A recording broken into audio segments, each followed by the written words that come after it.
Hi guys! So nagbabalik na naman ang inyong vlogger's friend Kitolian for today's video. Today is July 18, 2025. And yan guys, nandito kami ngayon sa NCDMV. Paparenew lang kami ng, hindi pala renew, magpapa-change address kami nung state ID namin guys. Kaming apat. So ayan, kasama ang mga kidlets. So kasi dito, pag lilipat ka, kailangan mo rin mag-change address, ganyan. For record purposes, ganyan. So, dahil lumipat na kami ng bahay, ayun, change namin yung state ID namin. Nakakatuwa lang guys, kasi last time na kumuha kami ng state ID, wala pa kaming sasakyan, ganyan. As in, super pila sa labas ng NCDMV. Pero hindi dito yon, sa ibang NCDMV. And now, nasa sasakyan na kami. In the comfort of our car. Charot! So ayan, wait na lang namin. And then after neto, baka bumili kami ng mga school supplies ng mga bata. Update pala dun sa uniform na binili namin sa French Toast. Nakaka-stress guys kasi hanggang ngayon hindi ko pa siya nare-receive. Inaway-away ko na yung customer service nila. Hanggang ngayon hindi pa rin talaga, oh my god, walang update kung kailan nila ipapadeliver. Which is, ano na ha, mag-1 month na yon, hanggang ngayon wala pa din. Ang dami ko ng stress sa kanila. Pero ayun nga, mamaya samahan nyo kami, mamimili kami ng gamit ng mga bata. Mag-i-start na rin kasi yung pasukan nila guys next month. And parang ito na lang yung free time namin this month na weekdays. Nasabay kami mag-off ni daddy, ganyan. So ayun, samahan nyo kami sa aming ganap for today's video.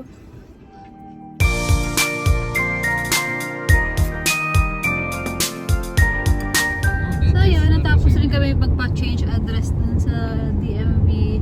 Parang ano rin, 2 hours din. 3 hours din pala kami nag-antay. Mga 2 hours. Kasi parang nag-down yung system nila. And then, ayun, right now, punta tayo sa Target guys. Bilhin kami ng school supplies ng mga bata.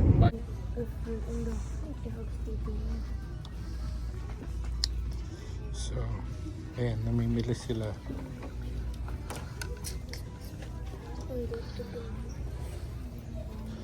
Kung ano-ano pinagbibili.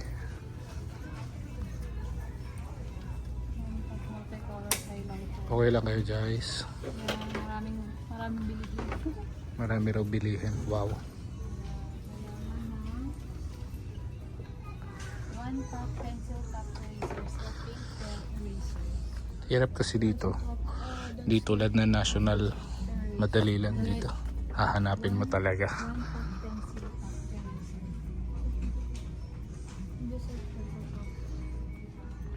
Yan. Magtatalo na sila kung ano yung bibili ng mga gamit.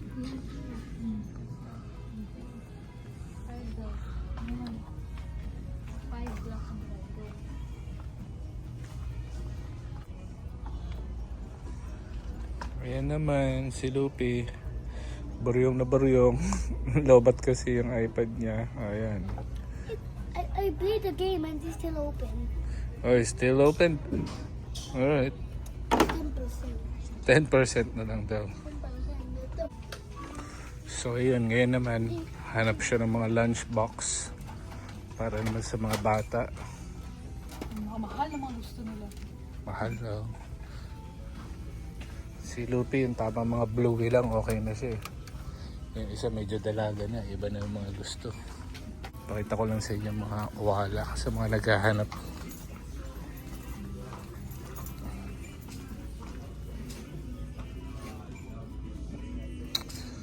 Mga tumbler, mga nauuso.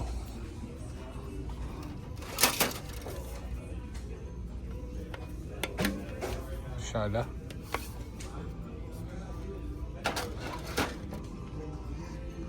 Mga nag-uwala pa si Baling ha.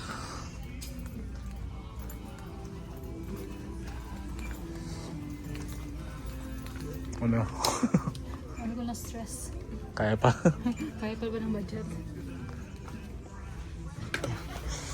Oh, how about those? Yan, kinuha niya. Oh, sorry. Mukhang balak pa nga mag-uwala. So ayan, tapos na mamili si Jaja ng mga school supplies. Nagsabay na ng mga gamit para sa bahay. Ayan siya. Tignan mo. Ito yung itsura ng nabibisit. Masaya ka sa ginawa mo? O dyan, tingin ka rito, masaya ka sa ginawa mo. Oh, masyado yun. Yun na yata. Masyadong mahal yung pamili ngayon. Sige. School supplies lang sana. Na hanggang sa inabot sa whole life supplies. Sige. Sige pa. Gusto mo eh. Walang kakain raw ng isang buwan. Ayan guys, nakauwi na kami.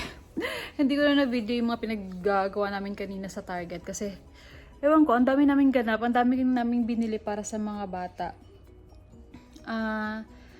Mas marami kaming binili ngayon kaysa nung previous year. Ewan ko, mas maraming requirements. Hindi naman requirements, mas maraming hinihingi ngayon yung bagong school nila Lupi kaysa dun sa previous. Tsaka syempre dumagdag kasi kinder na si Lupi, ganyan, additional kung ano man yung mga kailangan.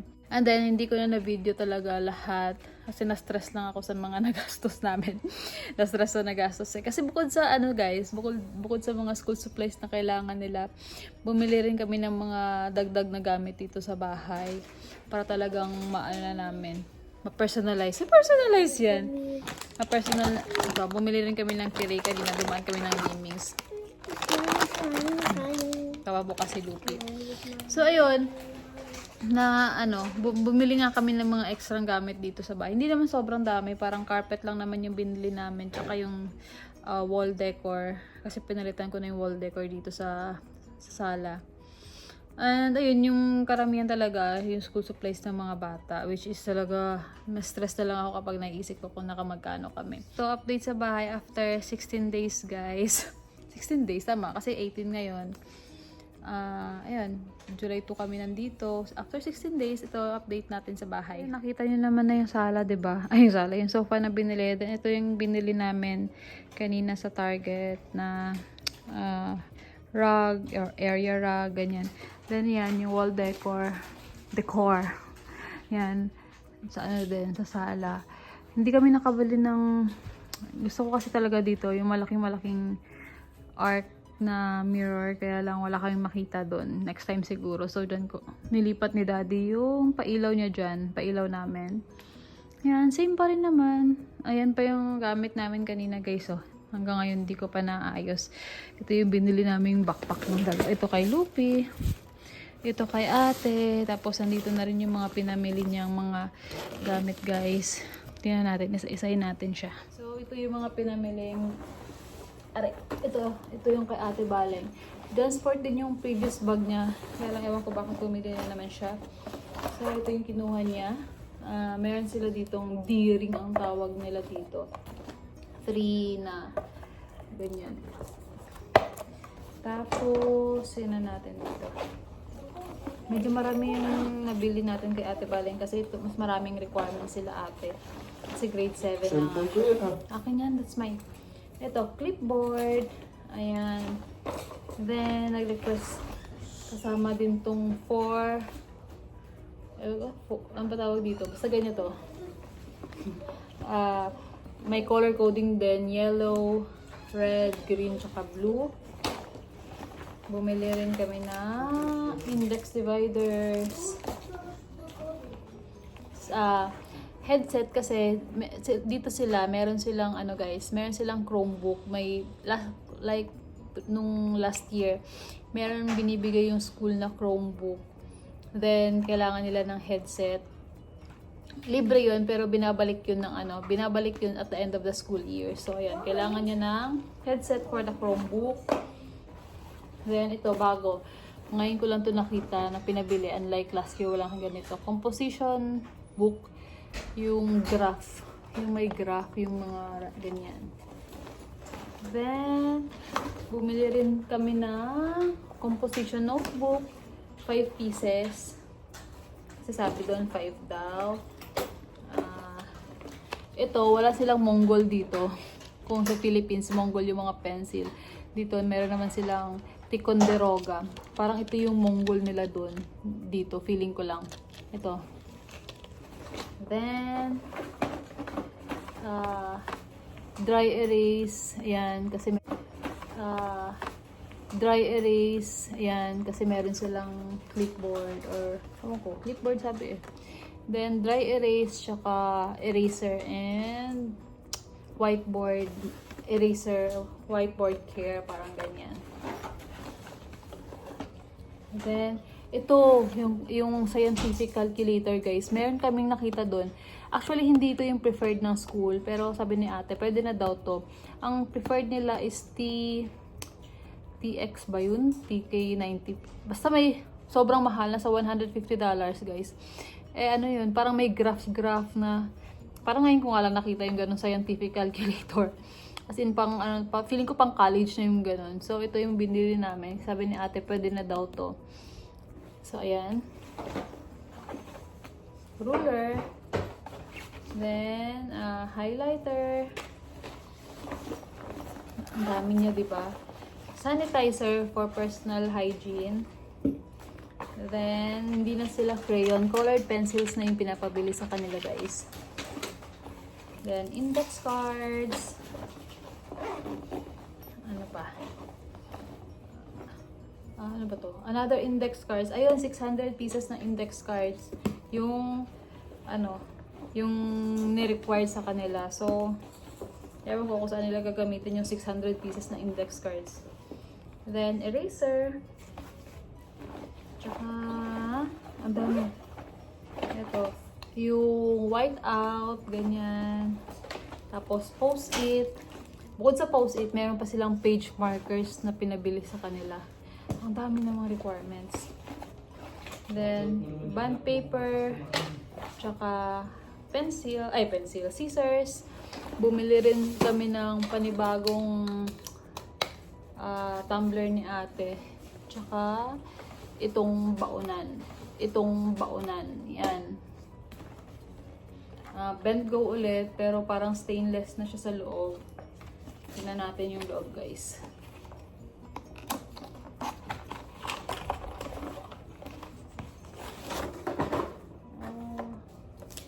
Ito. So, ito yung kanyang bent go. May ganito. Yan. So, feeling ko ito na yung kay ate na lahat. Meron pa siyang may mga ganito, may mga tissue pa silang ni-require, bond paper, ganyan, na hindi pa niya nilalagay sa bag kasi sobrang sobrang puno na yung kanyang lunch bag, bag. Tapos ito naman, guys, yung binili natin para kay Lupi. Ito yung bag niya. Kinder na siya, guys. So, medyo malaki na yung bag niya. Yung yung daycare niya, yung binili namin bag, hindi niya nagamit kasi yung dinadala niya lang sa school nun is yung lunch box niya lang, guys. So, ngayong daycare siya, required dun sa requirements. Sa requirements ng school supplies is backpack. So, ayan, bumili kami ng bagong backpack. Tingnan natin yung laman ng backpack niya. So, ayan, bumili rin kami ng ng tumbler niya. Para magkasya siya dito sa gilid nung guys, nung bag. Then, bumili rin tayo ng sarili niya ring lunchbox. Bent go din. Lunchbox. Tama, lunchbox. Ayan. Ayan yung kanya. Cute. Favorite color ko, green. So, green. Wala naman siyang choice kundi kumain dyan. Tapos, tissue. Siguro kapag madumi sila, ganyan. Tissue. Wet wipes. Pinapadala din sila ng 2 pack. Dry erase din. Kailangan nila. Crayons, ayan, kay ate colored pencil, sa kanila naman yung regular Crayola lang. Tapos ito, bond paper. Ito para kay ate to, pero kay Lupi pinapadala rin siya ng 1 pack. Siguro, kukuha na lang ako dito ng konti para may lagay ko dun kay Lupi kasi isang rim naman to, guys. Although, ang requirements kay ate is 1 rim. Hindi naman siguro masama pag magbawas ako dito ng mga 20 pieces tapos ilagay ko kay Lupi. Tapos ito pala, kay ate din, guys, reinforced college ruled filler paper. Sa kanila dito, like nung previous year niya, last year, ang ginagawa niya, meron kasing butas to. Ayan, may butas siya. Tapos meron siyang ring binder, di ba? Ito, may binder siyang ganyan. So, dyan yan nilalagay. Ganun yung ano nila. Ganun yung eksena nila dito. Parang hindi sila isa-isang notebook. Ganun, parang lahat ng activities nila, ganyan, nilalagay nila dun sa binder. So, parang binder na lang talaga yung dinadala nila sa school. So, yun, bumili kami ng dalawang ganyan. Tapos, ano ba? Ayun, nire-require din sila ng then, scissors din para kay Lupi and sanitizer.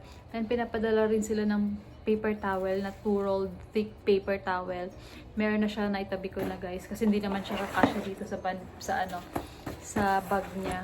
So, ang ano naman nun, lahat ng requirements nila is pinapasubmit ng August 8, parang ganyan. Pero, ayun nga, matagal pa naman.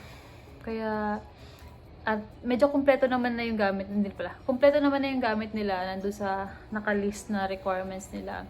And hindi ko na problema. Ang problema ko na lang ngayon talaga is uniform nila na until now is hindi pa rin nadi-deliver ng French toast, guys.